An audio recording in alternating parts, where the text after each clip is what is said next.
Zee 24 तास एक पाऊल पुढे. लक्ष्मण रेषा ब्रेकनंतर स्वागत. आपण एका नाजूक विषयावर बोलतोय. आपल्यासोबत अच्युत गुडबोले आहेत. गुडबोले सर, काय सांगाल? खरं तर कॉर्पोरेट क्षेत्रात असे नेहमीच प्रकार घडतात आणि ही चर्चा नेहमीच दबक्या आवाजात सुरू असते. या सगळ्याबद्दल पर्दाफाश करताना काय सांगाल?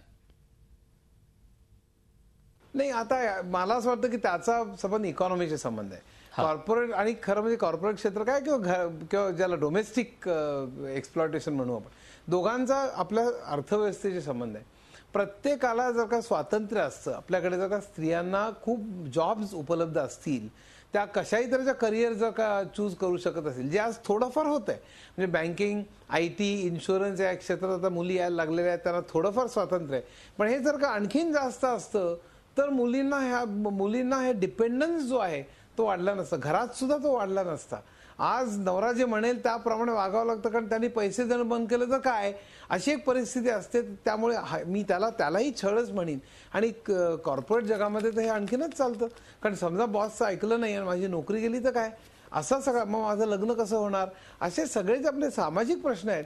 ते प्रश्न या कॉर्पोरेट जगामध्ये उभे राहतात. पण पुन्हा मी तसंच म्हणेन की त्यामुळे मुली दबावाखाली राहतात असं माझं स्पष्ट मत आहे.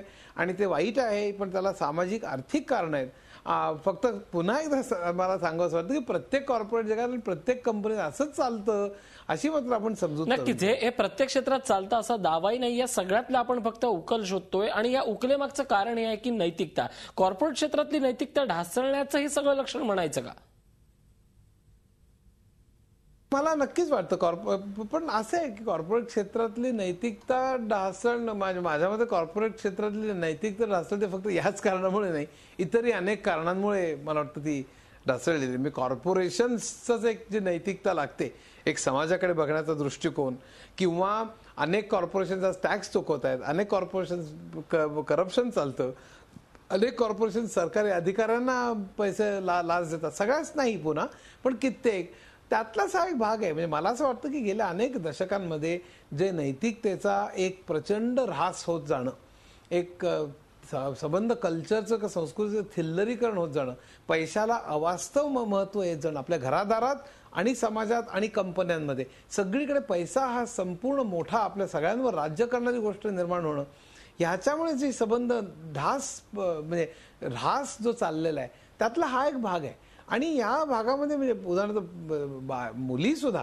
पैशासाठी काही करायला तयार होणं बॉससाठी, हे दुसऱ्या बाजूचं हेही चित्र आहे. म्हणजे असं त्याला वेगवेगळे रंग आणि अंग आहेत. म्हणजे हे फक्त पुरुष स्त्रियांवर अन्याय करतात अशालाही भाग नाही, अनेक वेगवेगळ्या तऱ्हेचे अंग आहेत. काम करणाऱ्यांचा फायदा घेतात असं मला वाटत नाही. आणि त्यात सुद्धा लैंगिक छळाच्या बाबतीमध्ये एक स्पष्टता कायद्यामध्ये आहे. म्हणजे मी कुठलाही बॉस हा त्या आपल्या हाताखाली काम करणाऱ्या मुलीला म्हणजे कुठलंही आमिष दाखवून, प्रमोशनचं आमिष दाखवून, किंवा सारखे विचित्र SMS पाठवत असेल, किंवा विचित्र व्हिडिओज पाठवत असेल, किंवा काहीतरी व्हिडिओज घेऊन त्याचा वापर करत असेल, ब्लॅकमेल करत असेल, बळजबरी करत असेल, किंवा एखादी गोष्ट त्यांनी तिला काहीतरी करायला सांगितली आणि तिने केली नाही तर तिचं प्रमोशन अडवत असेल, अशा अनेक गोष्टी त्याच्यामध्ये येतात. पण त्यामध्ये कुठेतरी छळ हा असला पाहिजे.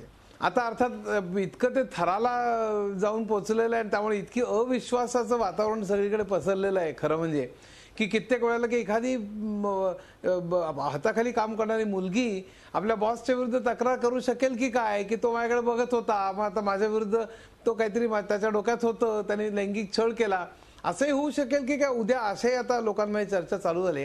पण मला असं वाटतं की लैंगिक छळ हा जो प्रकार आहे त्यामध्ये कुठेतरी एक बळजबरी, कुठेतरी इच्छेविरुद्ध काहीतरी करणं, किंवा त्याच्या कामामध्ये अडथळा करणं, बळजबरी करणं, किंवा त्याला आमिष दाखवणं, ह्या सगळ्या गोष्टी या लैंगिक छळात मोडतात.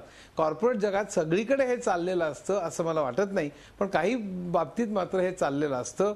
आणि ही अतिशय वाईट गोष्ट आहे. आणि फक्त कॉर्पोरेट जगात चाललेलं नसतं, मला हे म्हणायचं की घरोघरी सुद्धा चाललेलं असतं. नक्कीच आपल्याला हा मुद्दा झी 24 तास एक पाऊल पुढे.